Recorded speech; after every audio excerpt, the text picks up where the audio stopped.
भगवान श्री कृष्ण की कहानी हिंदू धर्म में अत्यधिक महत्वपूर्ण है। वे भगवान विष्णु के 8वें अवतार माने जाते हैं और उनकी जीवन गाथा कई ग्रंथों में वर्णित है, जिनमें भागवत पुराण, महाभारत और अन्य पुराण प्रमुख हैं।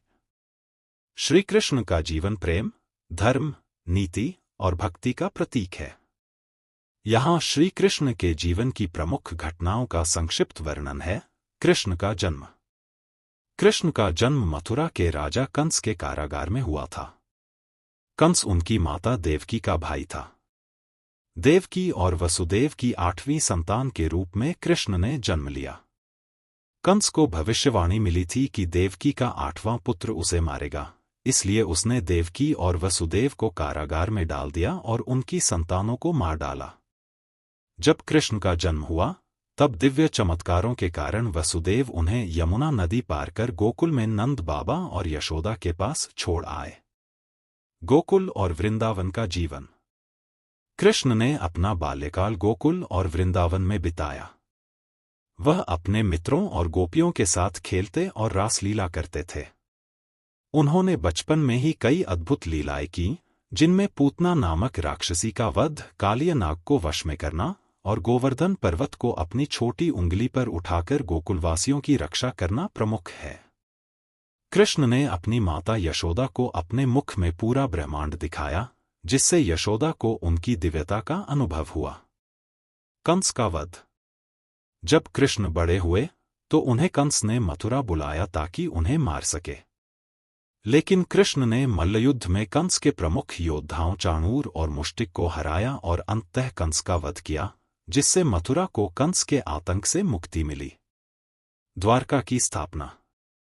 कंस का वध करने के बाद मथुरा पर कई शत्रुओं के हमले होने लगे, विशेषकर जरासंध के।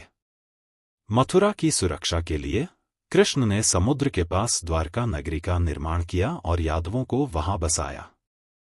द्वारका श्री कृष्ण का प्रमुख निवास स्थान बना। रुक्मिणी विवाह और अन्य पत्नियां। श्री कृष्ण ने कई प्रमुख विवाह किए, जिनमें प्रमुख विवाह रुक्मिणी से हुआ। रुक्मिणी विदर्भ की राजकुमारी थी और श्री कृष्ण को मन ही मन अपना पति मान चुकी थी।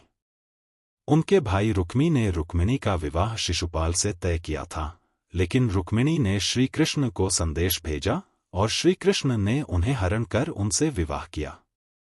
कृष्ण की अन्य पत्नियां भी थीं, जिनमें सत्यभामा, जाम्बवती प्रमुख हैं। महाभारत और भगवद गीता। महाभारत के युद्ध में श्री कृष्ण की भूमिका अत्यंत महत्वपूर्ण है। उन्होंने पांडवों का साथ दिया, लेकिन स्वयं युद्ध में शस्त्र नहीं उठाने का प्रण लिया। उन्होंने अर्जुन के सारथी के रूप में कार्य किया। युद्ध से पहले अर्जुन युद्ध करने को लेकर संशय में थे, तब श्री कृष्ण ने उन्हें भगवद गीता का उपदेश दिया। भगवद गीता में कृष्ण ने कर्म, भक्ति और ज्ञान के महत्व को समझाया। उन्होंने अर्जुन को सिखाया कि धर्म के मार्ग पर चलने वाला व्यक्ति अपने कर्तव्यों से नहीं भाग सकता। कृष्ण का अंतिम समय। महाभारत के युद्ध के बाद श्री कृष्ण ने द्वारका में कई वर्ष बिताए। उनके कुल में आपसी कलह और विनाश की शुरुआत हो गई थी, जिसे यादवों का सहार कहा जाता है। अंत में कृष्ण ने यह देखा कि उनकी लीलाएं पूर्ण हो चुकी हैं और उन्होंने जंगल में जाकर एक वृक्ष के नीचे ध्यानमग्न होकर विश्राम किया। वहां एक शिकारी ने अनजाने में उनके पैर में तीर मार दिया और इसी घटना के साथ श्री कृष्ण ने पृथ्वी पर अपनी लीला समाप्त की। श्री कृष्ण का जीवन और शिक्षा।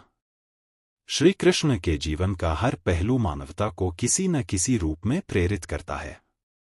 उन्होंने धर्म, न्याय और प्रेम का मार्ग दिखाया। उनकी लीलाएं और उपदेश हमें यह सिखाते हैं कि भक्ति, कर्म और ज्ञान के संतुलन से ही जीवन को सही दिशा में आगे बढ़ाया जा सकता है। अगर आप इस चैनल पर नए हो तो लाइक करें और सब्सक्राइब करें।